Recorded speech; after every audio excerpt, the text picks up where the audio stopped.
ওমানকে কিনে করে লাভটা কি? কি লাভ আপনার? কিছুই নাই, কিছুই নেই, কিছুই নাই। আপনি চেষ্টা করে দেখুন না, আপনার সফলতা আসবে ইনশাআল্লাহ। রিজিক আল্লাহ দেওয়া নেয়ামত, রহমত চাইতে হয়, এমনি এমনি আসবে না, চেষ্টা করতে হবে। তাই আপনার রিজিক রিজিক বৃদ্ধি পাবে, আপনার পরিবারের রিজিক বৃদ্ধি পাবে, আপনার জবের মধ্যেও শান্তি পাবেন, টাকার মধ্যেও বরকত পাবেন।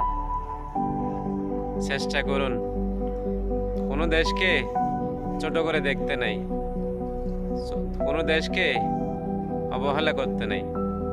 হোক সেটা আফ্রিকা, হোক সেটা আমেরিকা, হোক সেটা বাংলাদেশ, হোক সেটা ওমান, হোক সেটা দুবাই, হোক সেটা সৌদি আরব, কাতার, কোনো দেশকে ছোট করে দেখতে নাই।